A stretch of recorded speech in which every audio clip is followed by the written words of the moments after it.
I've seen a lot of guys who can go 5'5" to 15.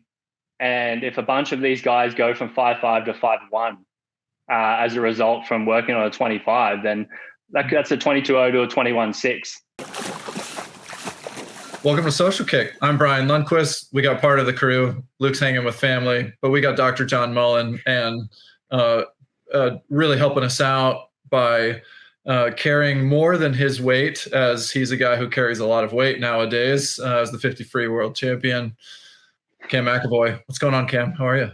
Not much. I'm great. How are you guys? Yeah, we're doing pretty great. I can't complain. Nice. And you got your dog in the room. What's the name of the dog? Apollo, named after the NASA missions to the moon. Oh, okay. He's a big, giant Groodle, poodle golden retriever cross. It's like 40 kilos. He's like, when I hold him, he looks like a sheep. It's crazy. You got any other pets? Did you grow up with pets? Yeah, I grew up with I had a toy poodle as a family dog and a cat, or 3 cats over my time. And then Apollo, since moving out of home, Apollo's my first pet. I think Apollo is a more appropriate pet name for a sprinter than maybe like having a toy poodle. Yeah, I mean, he's the most unathletic dog you'd see. Just even the way he sits, he's not quick. But yeah, I mean, I'm not quick on land either, so we kind of match each other. If you've been listening to Social Kick for a while, you know that we haven't been doing ad reads on this show. But as we've grown, we want to create more Social Kick content, and we want to do so by partnering with the right brands that we actually believe make good products. Well, we found one with the Magic 5. We love this product, and we're happy to partner with the Magic 5. Walk us through what's going on. What did you do today? What are you doing today? It's 10 a.m. there-ish. Well, so it's only 10 a.m. So I've woken up, taken the dog out for a walk, had brekkie. It's Friday, so we're really just waiting until the session. Going to get in at about 1:40, 1:45-ish. And yeah, it's just a sprint set, some shoots, some dives. One of the main sets of the week. So today's really just waiting until that comes around, dive into that, do that as well as I can, and then it's just relax for the rest of the day.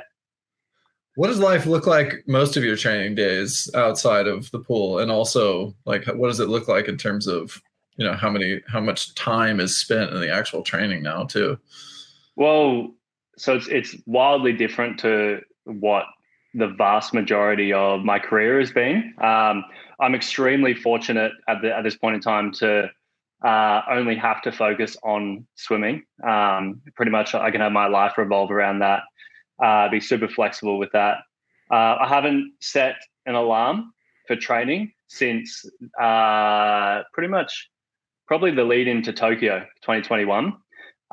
So yeah, this whole season and 2022 with my year off and year off swimming.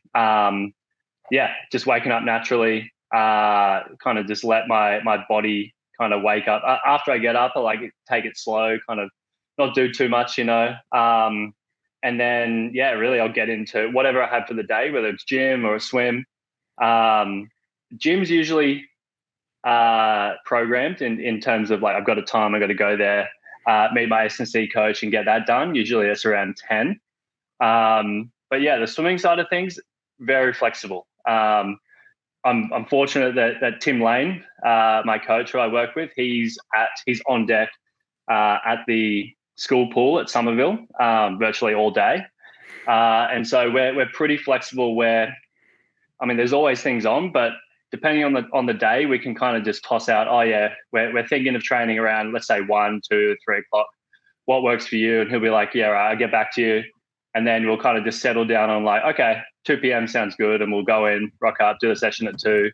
And then the next day it's like, okay, how about midday? Midday works. I'm feeling pretty good at midday. Let's go. So ultra flexible in terms of the timing of the day, which is just so wildly different to where I've come from. And that's being very fortunate as well with the context of the entire environment, like my type of day-to-day thing, what Tim's got to do, what everyone else has to do. So yeah, I'm loving it right now. It's awesome. Well, we got a lot to unpack there, but one thing you mentioned, not setting an alarm. I wrote this 6-part series for Swimming World in 2012 called I forget the clickbait title, but something like the definitive case against morning practice. And I got so many negative comments for this because, hey, how the hell are we going to fit in 100K if we're not doing morning practice? How are we going to be doing this? And, I wrote all about, all the hormonal disruptions, especially with because we know about this and obviously you're in a different point in your career, but a lot of high school swimmers start this, aging, developing people.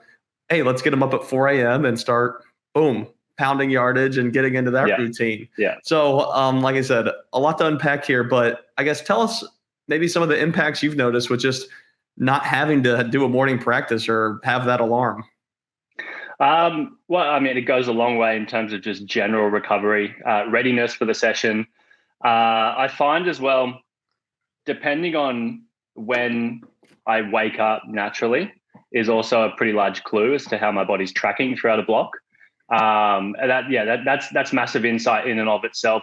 And then vice versa as well.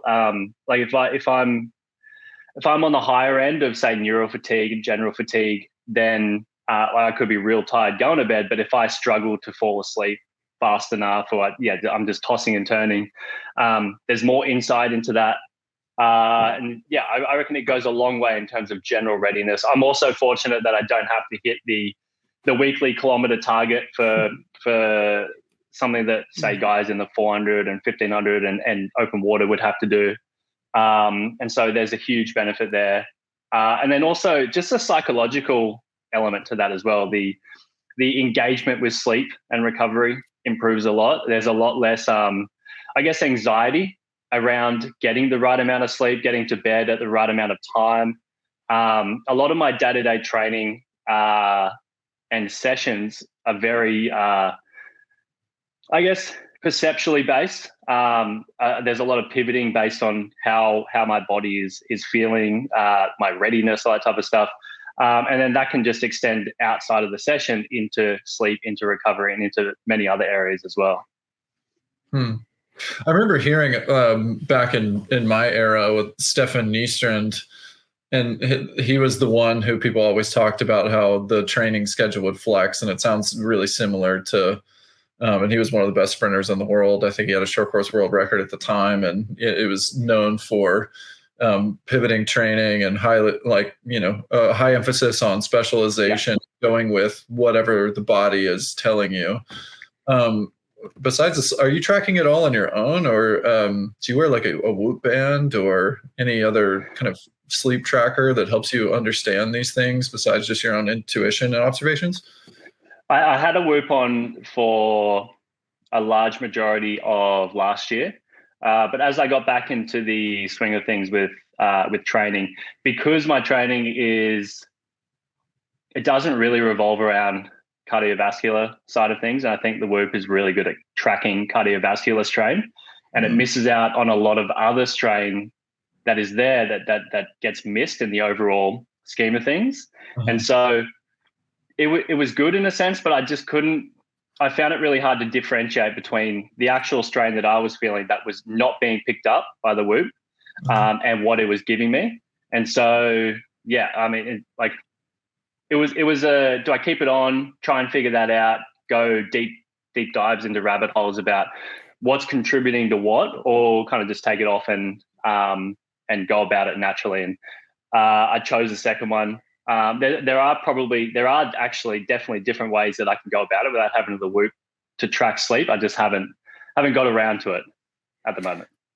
Well, like you said, there's different types of fatigue. I mean, neural fatigue, which is quintessential for sprinters, is something that I think we're starting to learn more about with HRV, heart rate variability, and how that may impact it. But like you said, I think a lot of times we can overcomplicate the issue and think that we can, implement technology to find a solution versus, okay, how do you feel when you go to bed? How do you feel when you wake up? How do you feel throughout the day? I mean, you can rate those every day and get a pretty good gauge versus, having a watch that is learning and maybe using general, numbers to spit out something for you. But is that really what a 21:50 long course freestyler needs when maybe the data is collected from 10 million people that are regular Joes? Yeah. Well, in my context too, like I've been swimming internationally since 2011. So there's 12 years. I've been swimming since I was 4. I was in squad style programs when I was 7. I've got a huge ton of, I've got a giant training age, and with that comes a lot of understanding of if I do this, I'll probably feel like this after. And if I do this for X period of time, I'm going to end up here. So that, like all of this kind of daily pivoting and stuff is resting in the context of that entire training age. So again, like if I was 13, I guarantee you I wouldn't be able to have this type of, I guess, intrinsic knowledge of what's going on. So yeah, I mean, ultimately, I'd probably say that it's context dependent, specifically where you are in your career, where you are in what you've been exposed to, so to speak. But yeah, I mean, it's super interesting. We could talk about this for days, really, and like people spend their whole life doing research in this particular niche area as well, let alone all the other aspects that go into what we're trying to do as swimmers and as athletes. So it's super cool.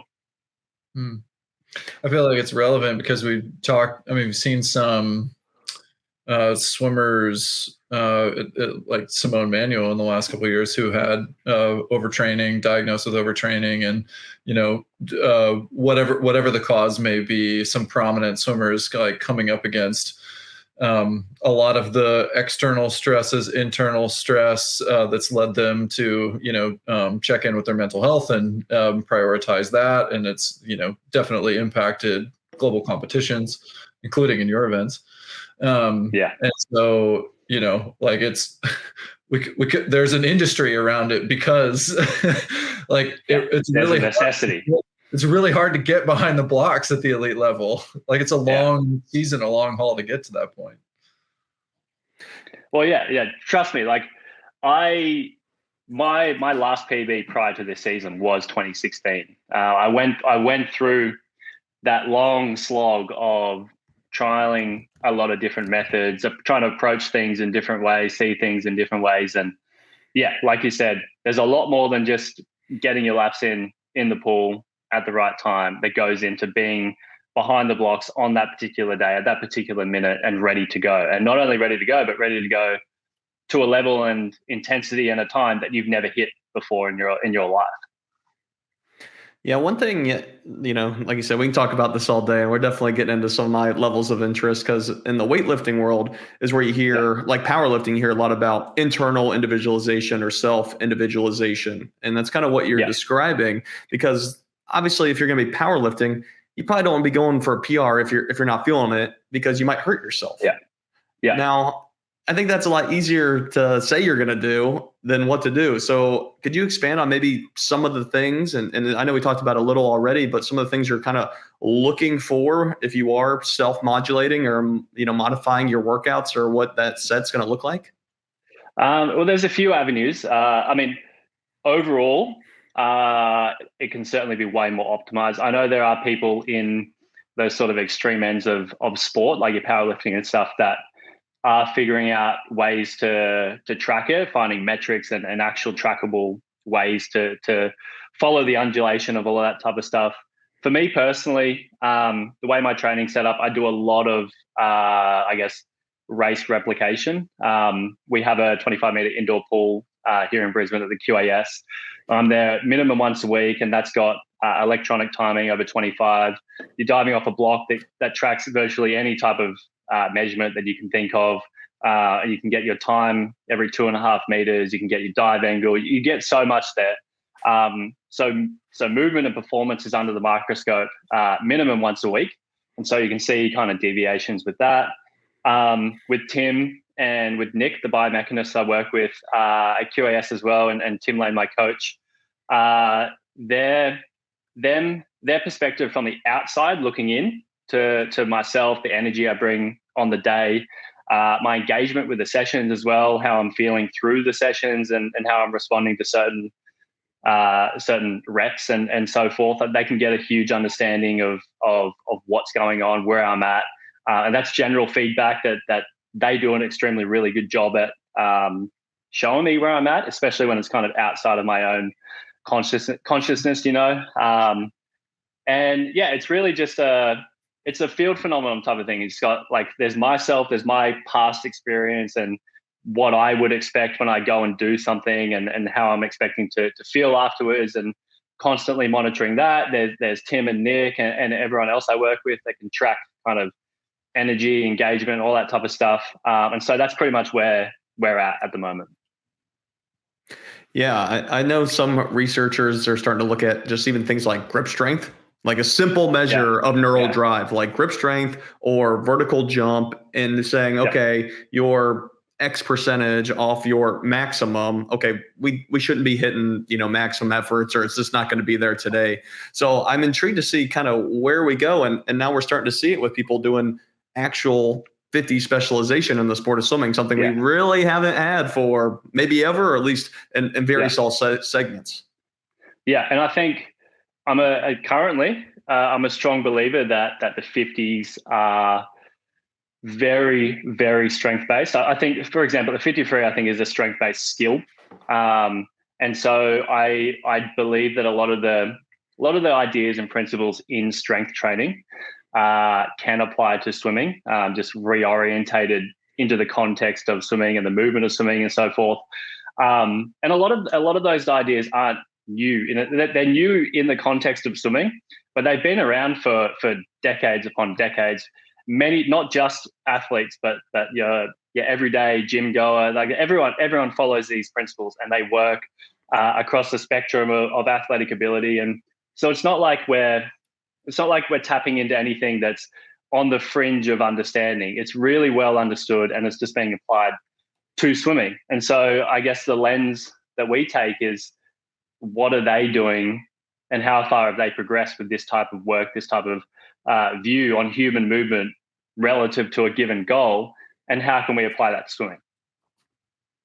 But come on, you swam so much as an age grouper and everything. Isn't that what set you up for success? I mean, that's what a lot of the naysayers or people will say, is that you filled your bucket, you filled your training bucket over all the years, or you're just, so naturally gifted that this allows you to do this. What do you say when people kind of have that kind of mindset or bring that up? Well, I think like where you stand determines what you see. I really like that phrase. And so you're given beliefs and the way you, I guess, model your understanding of swimming and the world and so forth is going to then influence and bias your understanding of something new that's come in, some novel approach or anything like that. And you're going to filter it through what you know, what you believe, and what you're used to. And so, that's totally understandable. I spent a huge part of my life under that same, I guess, banner as well. It wasn't really until post-Tokyo where I guess the leash was kind of off, and I could go off and have complete freedom over just exploring new things and seeing how it goes. And also, like, to give it credit as well, like my technical ability to know what's going on in my freestyle stroke in the 50, or if it's 100 technique or whatever it may be, that was developed over a lot of time in the water. There's a lot of my like internal knowledge of how something should feel when I do it and how I'll feel after I do it and stuff. That's all as a consequence of just a massive exposure to time in the water and to swimming. But in saying that, with what I've been doing the last like 10 months now, I've never had this type of exposure. So a lot of this season was going into a certain block or a certain type of session with absolutely no understanding of how I'm going to come out of it. And so, like the first like 3 or 4 months of this type of training, particularly with the resistance type of stuff, was basically going in blind, seeing how I respond, and then pivoting around that. And so, I mean, I did a lot of Ks growing up. Like I had multiple years at Miami under Dennis Cottrell. My main event that I used to swim when I was 14 was a 5K open water. Like I did a lot of swimming. So there's a lot of that there. But then what I'm doing now, there's at least very little that I can say that is coming over and helping me within the moment right now, barring, I guess, like skill acquisition with technique in the water. I mean, you might have the coolest nickname in swimming at the professor of this. But so with that in mind, did you end up at the 50 free to test this hypothesis that the 50 is a strength-based discipline, and in order to maximize on that you need to give it its full attention and pivot and do the type of training that you're doing now, or were there other things that led to this space? So when I first came back, I had the 50 and the 100 in mind, and I had Paris as the end goal. The world champs that just went was kind of just a stepping stone in the process, and I wanted to approach Paris with the 100 in terms of getting the speed first and then developing the capacity, as opposed to the other way around. I thought it was a lot harder to get speed, and so I wanted to dedicate a lot more time to get that, and then get the capacity after. But it wasn't until probably about February or March of this season where it was starting to get. I introduced resistance work. I'd gotten to a point where I could handle a solid amount of volume of that, and so I could really program it in a way that upped the strength within my stroke. And really, it was just things were moving so well, but also we could see that I was still so far away from the ceiling that I could hit, or that we thought we could hit, that it was just like, right, let's just double down on the 50 and see where we can take it. Hit Worlds in Fukuoka and then just reassess after that. And even then, right up until, I guess, trials, it was really double down on the 50 till then, and then do a 50 and 100 approach.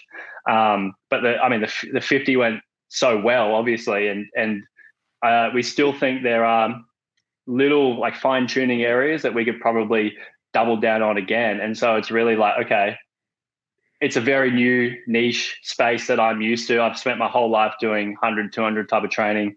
I'm engaged every day. I'm so excited about what's going on, discovering new ways, new approaches, and just having like the time of my life in terms of swimming and the day-to-day process that I haven't felt since I was like an age grouper, really. And so that combined with the recent success I've had, it's like, why not try and push the limits to see where I can go?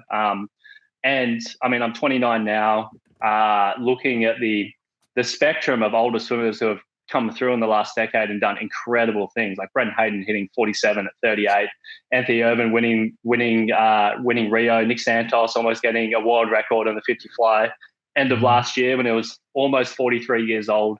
I look at the timeline now and think, okay, where I'm at right now, the context of where I'm at, and then doubling down over the next year, it just makes sense because I'm at a great point in time to do that for the 50. And then looking ahead, there's time to then kind of explore the 100 and see what happens there, or maybe like dive into a 50 fly or something like that. So taking that step back and looking at the longer term approach has probably been why I've doubled down on the 50, combined with the success of the year.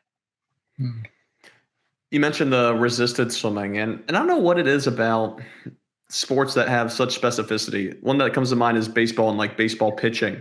And there's been a large resistance or like large movement to not have people do like resisted throwing with weighted balls. Yeah. But now they're starting to do that, and they're starting to see that they can get 2, 3, 4 miles per hour faster on fastball velocity with using a weighted ball program. And now, like you said, I know we've seen some videos of you using like the power tower and the resisted rack, and that's been around in swimming, some sort of resisted swimming. But I think having like a dedicated and like frequent use of it is something that's still been lacking. So I think it'd help a lot of people to maybe understand more, like how often are you using power tower, and what does like a set look like for you when you're using such devices? Before I started wearing Magic 5 goggles, I didn't notice how many times that I would stop and clear out my goggles in between reps. But then once I started wearing them, I realized that I didn't have that same need, not just for fog, but for comfort. Yep. And I just had a tendency to like take my goggles off for a quick break because I don't know why. Once I started wearing really comfortable goggles, I stopped doing that. And that's really what Magic 5 does for me. It's like, I just have a comfortable goggle that's tailor cut for my face. So you can support Social Kick directly by picking up a pair of Magic 5 goggles using our affiliate link. go to themagic5.com/socialkick. Within Australia, there's power towers on deck pretty much at every pool. But in my experience across my career, like I've rarely seen one used. And more often than not, it's used as an afterthought after the main set, and it's cushioned around a metric ton of other stuff. And so volume, come on, you got to get that volume first. Then like, you do power tower. There's nothing you can get out of that really in the scheme of things. And so, with the resistance stuff, the way I'm approaching it for the 50 is really, it's just time under tension in a sense, and not having that have its own place on a pedestal in a sense, and not having it be surrounded by anything that might be contradictory to what I'm trying to achieve out of that. Like for example, in March, I every session I did in the water was on the power tower. I didn't do any sprinting outside of just power tower work for an entire month. Wow. And like the way I broke that up was, like for example, 50 fly, I go 20 strokes. And so I broke that up over the month where I'd just try and get broken 50s done on the power tower, and I'd break them up via strokes. So I'd do push off and I'd go 8 strokes fly at a given weight, come back in 10 seconds later, push off again and so forth. And I'd do that 3 times. That's 24 strokes. That's 4 strokes more than I do in a 50. So in a sense, it's a broken 50. But then if you're breaking it up in that way, that little bit of rest allows you to get that little bit of extra intensity, a little bit of extra speed and strength, as opposed to just doing 20 outright straight. Have your 5, 6, 7, whatever minutes you need to rest, and then just repeat that, get volume under that, maybe do 100 easy in between if you need to. And that's it. Move on to the next session type of thing. There's a million and one ways that you can break it up. And going back to the history of strength culture, there's a million and one ways that you can approach a different strength program in a sense. There's the West Side approach, there's the Bulgarian approach, there's tons of different ways you can do that, which to me shows that there's tons of different ways that you can do this type of resistance approach in the water as well. There's not just one specific way to do it. There's no one correct theory. There's just useful ones, so to speak. And it's all within a given context of the athlete, what they're doing, where they're at in their career, where they're at in the season, all that type of stuff. And so, it's just getting creative with what your goal is in your given race that you want to do at the end of the season, and then just reverse engineering that back into the stroke, into the resistance stuff, and just keeping the idea of specificity in mind while you're doing that. Can you pull more weight doing butterfly or freestyle on the power rack? Fly. I mean, I think it's just double arm v single arm type of stuff. And I mean, even with so the West Side approach, for them, with the crazy amount of weight that they were moving around, one way for them to be able to get more volume in was they would slightly change the stimulus. They'd go from a back squat to a front squat, something like that, where it meant that small change in neural stimulus was allowed them to have that slightly higher overall volume, which then compounds over the season. And so I guess you could do the same approach in resistance swimming too. Like I'm a freestyler, but I could do X amount free, but then I could add in a little bit of fly, and that could reduce the amount of recovery time I need between sessions. Or within the given session, I could maybe get 120% of the volume free fly than I would with just freestyle alone, for example. Mm-hmm. I mean, there's a ton of different creative ways that strength guys have approached strength stuff in the gym. And to an extent, I think a lot of that can be put into resistance swimming in the water. All I can think is from the West Side Netflix doc when those guys are lifting heavy weights and they have bloody noses coming down and they're pushing 1,000 pounds, like you finishing the power rack and your face is bleeding and going like that. So similar sessions. Because I do most of this either by myself or I have Isak Eliasson from Sweden come over and train with me for a long period of time. So it's either just me or us two. Imagine a college program with 20, 30, 40 guys all just going at the power tower, the resistance stuff, massive it's effectively like a gym session with the the hype and energy you get around doing crazy lifts in there, but it's in the water, it's swimming, and it's specific, but it's just fun as hell. So yeah, like that type of environment would be awesome. I probably won't ever get to, or I won't get to experience it. I'm too old now. But yeah, just thinking of that type of thing. And Tim also had a long time over in the States as a swimmer and a coach. And yeah, just every now and again, I just feel like this would be so cool if we just had a massive group of people, all like-minded, all going hard as hell on the power towers. And yeah, it'd be awesome. That's what our environment was like in the. That'd be sick. In the sprinting era of that training group at Auburn. It was awesome.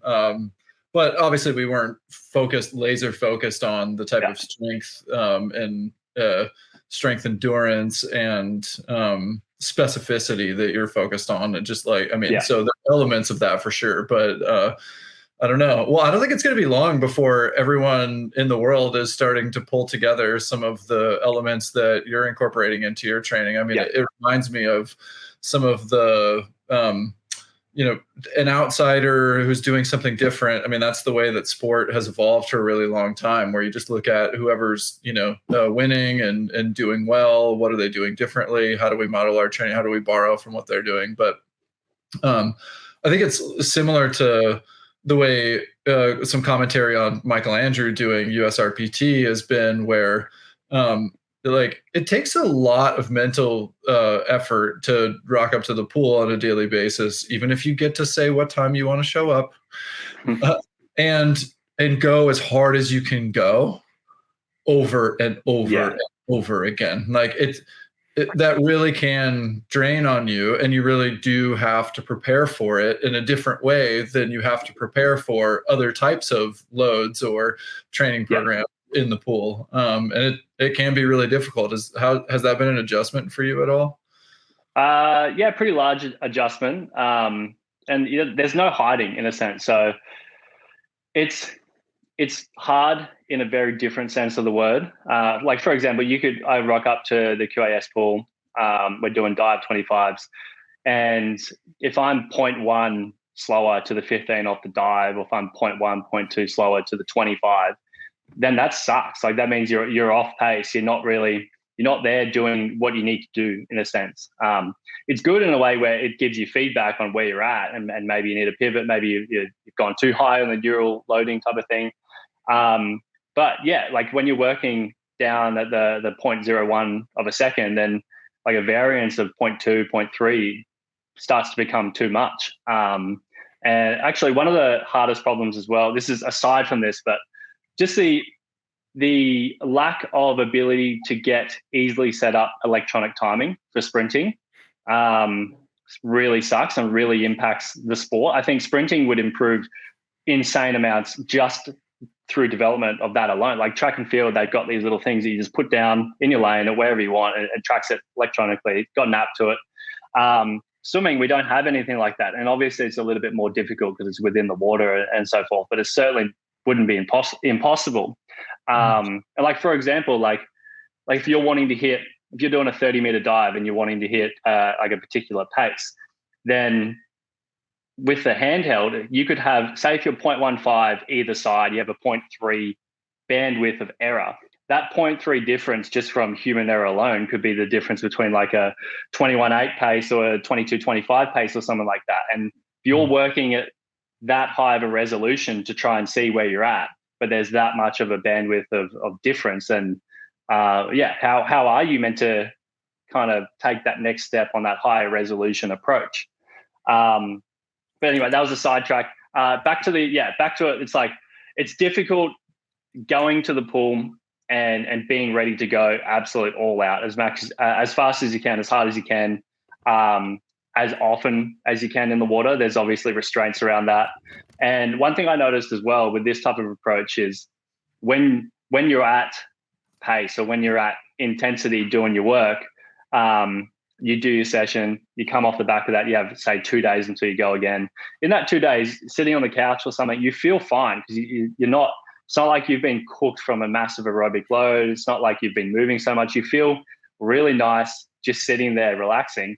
But then the moment you have to get back up into that intensity and that zone that you need to hit, it's just like a train hits you. And so it's just unique. And that goes back to the idea, like what I was saying before about how this type of training is so new, in the sense that I've had to kind of relearn what goes on and what happens with what I'm doing. And there's not much of a pool of past experience that I can kind of dabble into from that 18, 20 years of my past and be like, okay, this is going to be like this. And so that's really hard. And added on top of that, doing some of these sessions as the only one in the water, it gets pretty rough at times, but it's also, you got to adapt to it, and you got to get the work done eventually. So it is what it is. And honestly, I'd take that any day over what I was doing for the last 18 years or so, regardless. So I don't mind it. Yeah, it doesn't sound like a bad life, especially when things are working well. Yeah, exactly.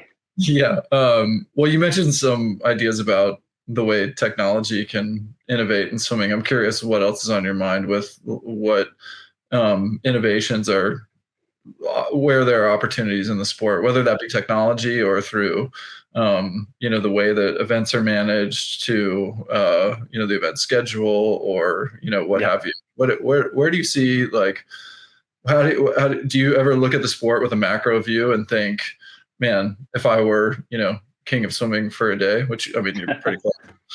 Like, what would you do? How would you change the sport? Where are the opportunities? Well, I mean, as a starter, the ability to track. So this is not so much on what I'm doing, but way more applicable to just the general approach and also other events. The ability to track split, stroke rate, heart rate as you go, that instant feedback. The Finney Smart goggles, for example, do that really well. They have the timer there. You can track your splits for pretty much 550. So for like the amount of 31s threshold that I did growing up, like if you knew what you were doing at the 50 meter mark, then like that would go a long way, especially with someone like me I enjoy that type of stuff, things to chase, data, feedback, all that type of thing. That goes a long way. That's already out there. And I definitely think there's a lot more integration to the body and that instant feedback to come as well for further iterations. Yeah. Again, suit technology. I put the Hydro X on, the new Finnis Hydro X this year. My first swim was in May. That was the first time I got a hold of it. And that was the first time since 2016 I went sub 22. So I was 21.8 on those swims, and then the trials and the worlds, the low 21s. And so obviously there are heavy restrictions around technology in that sense, but still people are out there doing some really great work. Finis is doing awesome work in the development and the pushing of that. Mm-hmm. And then, like I said before, the easily set up electronic timing, that would go a long way. Like in track, you look at the 100, you look at the 200, these guys get instant feedback on their 5 meter splits, their 10 meter splits, their 20 meter splits. They, like, for example, the 100, they track the 10 meter splits and they can see kind of the build up to top speed, the maintenance, the drop of it and everything. That's instant feedback. And we've got nothing like that in the sport. And so, yeah, I guess a much higher resolution of feedback from race analysis, in training analysis will go a long way as well. And then I guess it's just things like variable resistance. So imagine being able to have a machine where you get in, you do a 40 meter max from a push, for example, and you can start off with body weight, and then at the 15 meter mark, it slowly builds up to a certain threshold that you can figure out. And then at the 30 meter mark, it clicks off, and then you're back to body weight again, or vice versa. You go down a huge rabbit hole with that type of thing. Mm-hmm. Even for the longer, like the 100 and the 200 as well. And then this is getting probably pretty far into the future, but you talk about things like the Whoop and all that, the trackables. Mm-hmm. I know, so Griffith Uni here on the Gold Coast, this is in the realm of diabetes and blood sugar tracking and all that, but they put nanoparticles into their body, and it can track this is the research. It's not out usable at the moment, but this is the idea. Nanoparticles into their body. It can track where the blood sugar is at, and then if there needs to be insulin, it would release insulin at the same time. And so I guess who knows where that's going to go down into the future. Again, with the tracking side of things as well, imagine having just some nanoparticles that are tracking like every type of data feedback in your body, and you've got an app that you can track all of that. I mean, who knows where everything's going? Then you've got AI and the developments in that sense. And I think sport in general is going to be wildly different in the next, say, 50 years or so. And the era we're in now will be looked back upon as pretty primitive in the approach of things. And so that's a humbling thing to think about as well. Like we're here putting in 100% effort as much as we can to really extend the sport. And it's an important part of being a step in the long process of development in sport as well. It's extremely important. They can't do whatever they're going to do without us being here. But it's also very humbling in the sense it's like, right, I'm trying really hard right now to go 20.99, but then 50 years from now, well, like, what if they're trying really hard to go 19.5 or something like that? It's going to be, it'll be insane. So it's exciting. Hopefully I see some cool stuff in my lifetime, and just, see where sport in general and swimming goes. Yeah. What do you think of the people that, I'll go to a swim meet and like read the comments and they'll be like, God, how are we ever going to go any faster? This is as fast as swimming is going to get, or this is the fastest the sport's going to get. Do you think those people are just closed-minded or just not imaginative enough? Or I don't know. I don't want to be like negative towards that type of thing, but I think, with all those things you listed, and I'm in agreement that there's so much room for swimming because swimming's still pretty new in the big scheme of it all. Again, where you stand determines what you see, I think. And so, I definitely think we're not at the limits of human movement in water. I'm decently strong in the gym, but my whole life I've never been like that guy who's been strong or anything like that. I'm just thinking, like, imagine if there's a much more optimized, much more refined approach to this strength building within the freestyle stroke, combined with someone who's just genetically gifted at power output under the amount of, like, you got about half a second in your pool, like genetically gifted to that point of the force velocity spectrum, like just doing crazy stuff combined with insane technique. And it's just like easily there will be people coming through and surpassing what we think is possible right now. 100%. Like a couple of years ago, like, who would have thought Petey would be on 56 and 100 breaststroke, for example? And I mean, those types of jumps are rare and possibly very infrequent at the point we're in now. But certainly, whether or not it's another jump or it's a slow crawl there, we definitely haven't seen the end of what's capable in the water. Yeah, I know what you mean. We were talking about before we hopped on this call about strength and the specificity of strength training to swimming, like some of the things that you're doing. And I mentioned to John that my elbows, I just have, and actually there's, I live not far away from Nathan Adrian, who was Olympic champion, another American swimmer, Will Copeland, who threatened making the U.S. Olympic team. Was like a very good international team swimmer. And he and I both reminisce or like just connected on the fact that we would have issues with our elbow. Like when we did a lot of press work like this to build strength and engagement, like where you would to create your arm into a lever for freestyle, that oftentimes like that was a weak point for me. And we both shared that eventually we're susceptible to injury. And so, I mean, to your point about just like the right things converging around the athlete who's durable and has the stroke technique and all of that, like the total package, I think, people will continue to evolve in that direction.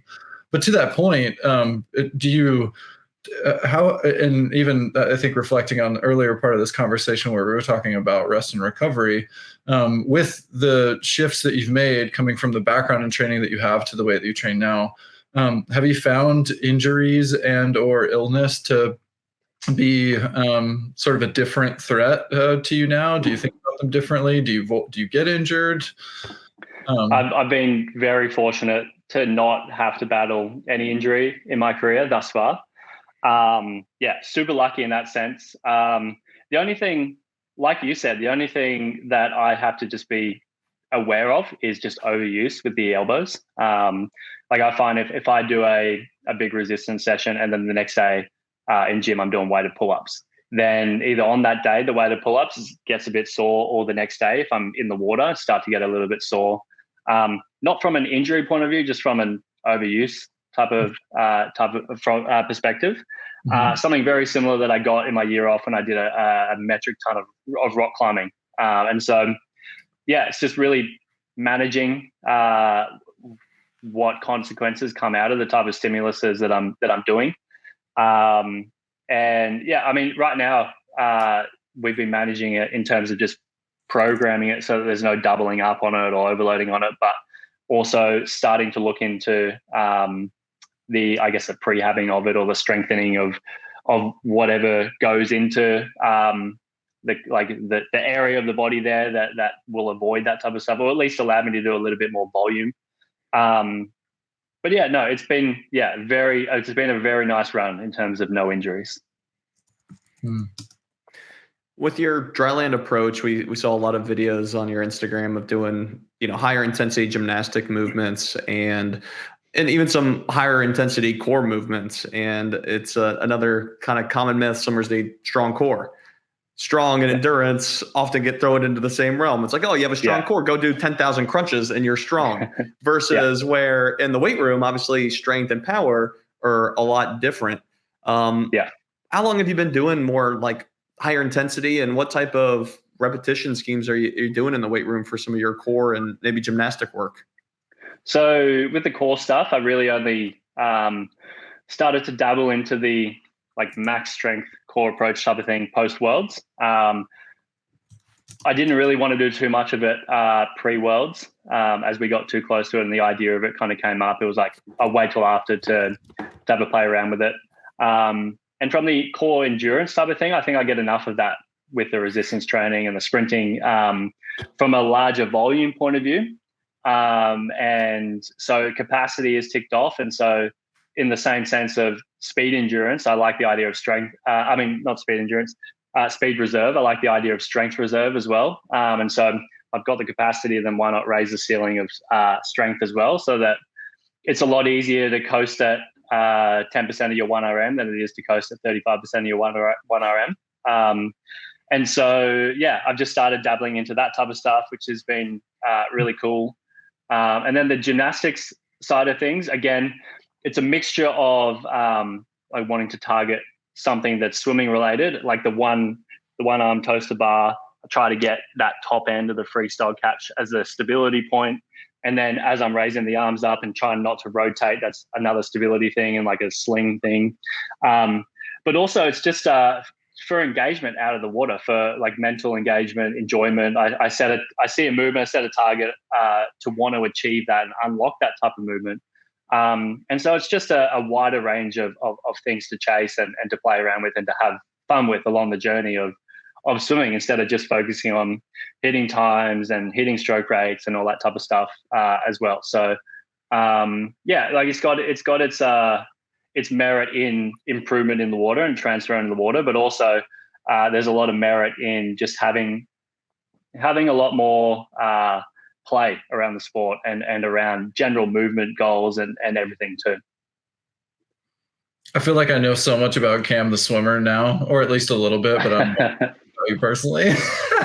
It's fun because we love nerding out about swimming, but also because we like for the sport to have we really believe in building fandom for swimming, and you do that through understanding and like feeling like there's a sense of connection with people in the sport. And even though you're at a point where you've often been the swimmer in lane 4, and that gets all the talk for big meets, it's still important to get to know people. Okay, I'll quit with that. But like, what do you do on the weekends? What did you do this weekend, or what are you planning on doing? The weekend I just went down to the Gold. So I'm an hour away from the Gold Coast where I grew up. Went down there for a dinner, which was half my brother-in-law's birthday dinner, half everyone's together to kind of celebrate I guess the success of World as well, and just a general family get together.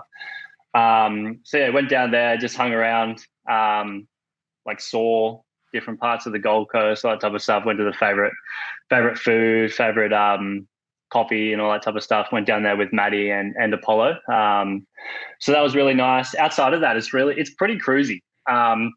Like I said earlier, this approach that I've taken is such a renewed, I guess, enjoyment and excitement for the sport and combined with the fact that there's very little responsibility outside of swimming for me right now.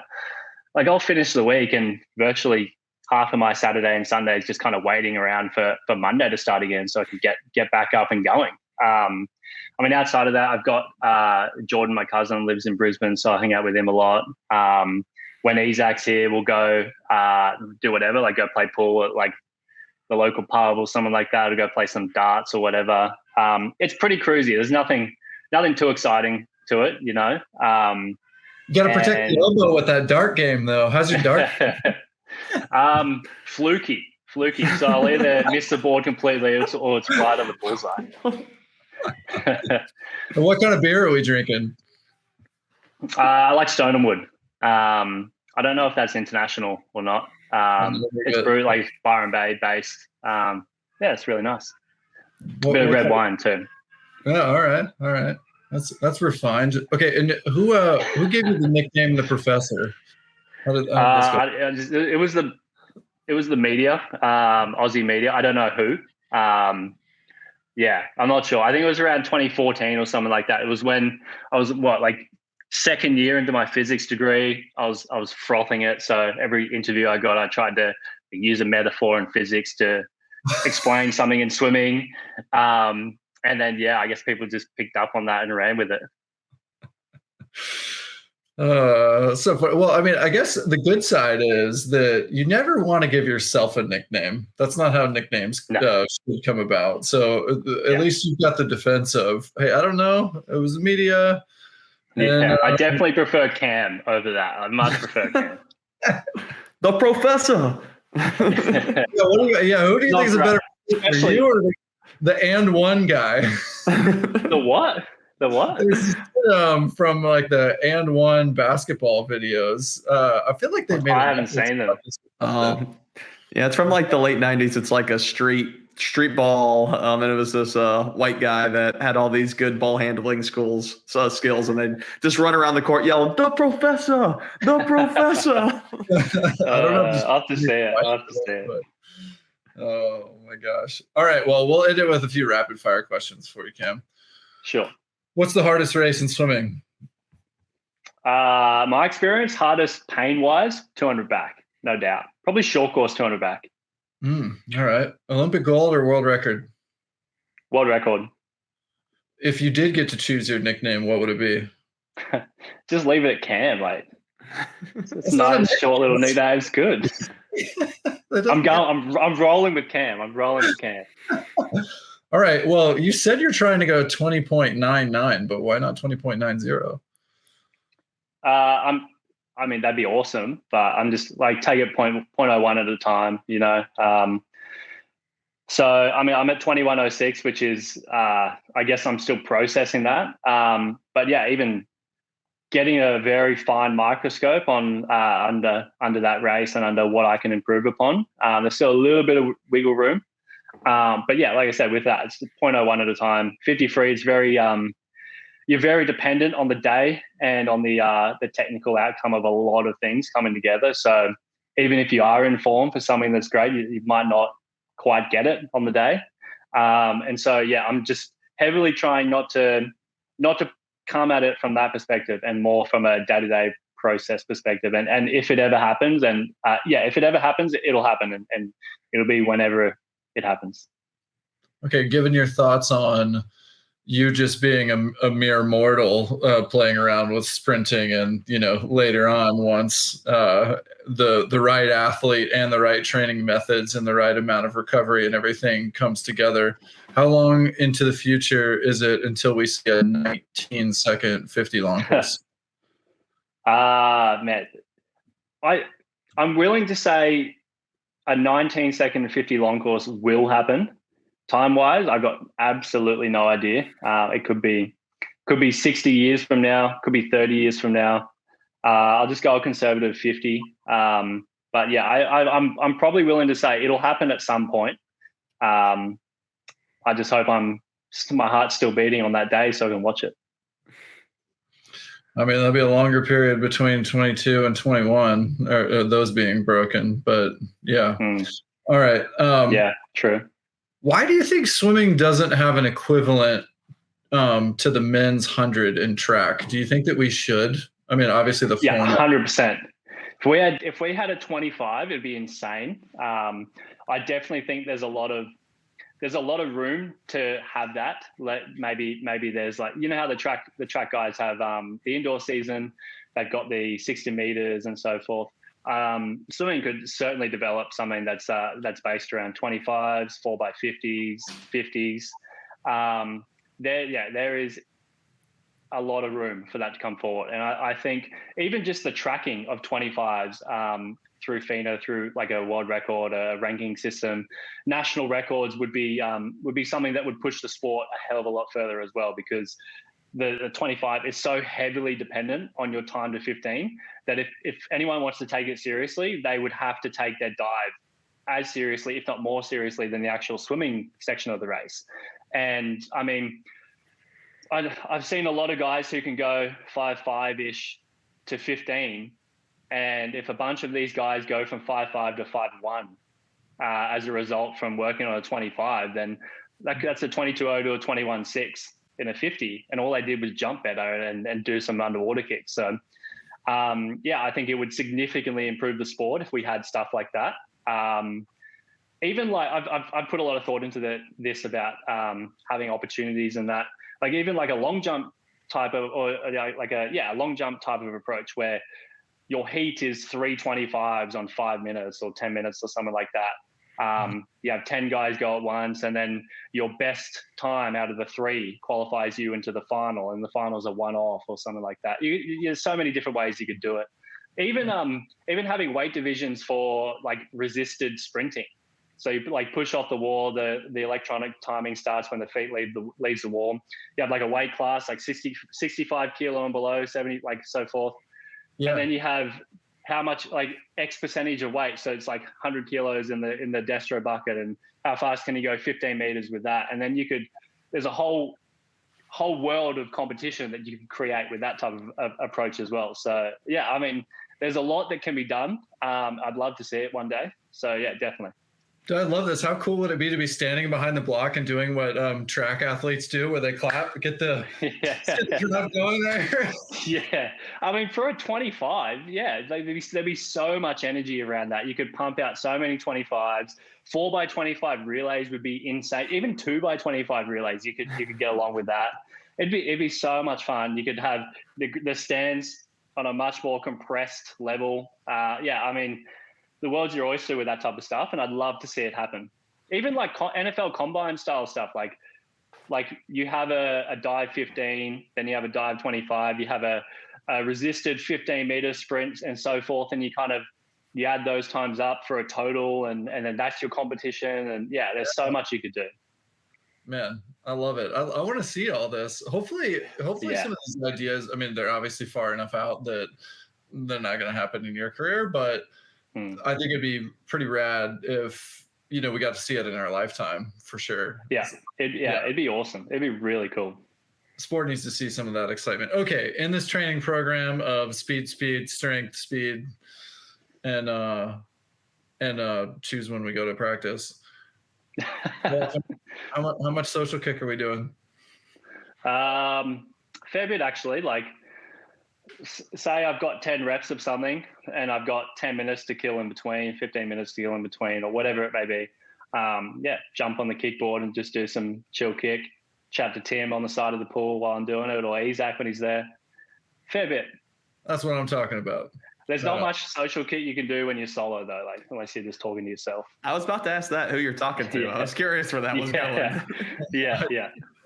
I thought that after I asked it. Cool. Well, hey man, super fun. We've been talking about doing this for a while, and really fun to see you have the success in this kind of second chapter of your swimming career. And as a fellow sprinter, really appreciate a lot of the nuances of what you're getting after and the results that you're seeing. And thanks for being a cool dude to hang out with, and also continuing to tinker and see what's possible in sport. It's really cool for those of us who are a fan of the sport to be able to watch and see, and fun to get to connect over it. So thanks for sharing the time. No worries. Cheers for that. And thanks for having me too. Yeah, right on. All right. Well, that's it for this episode of Social Kick. We'll see you next time. Hey everybody. Thanks for hanging out with us. If you're enjoying Social Kick, tell your friends about it. And be sure to tell us what you liked by leaving a comment, and subscribe wherever you get your podcasts. Follow us on Instagram. Please subscribe to our YouTube channel, The Social Kick, and you can find all of our content on our website,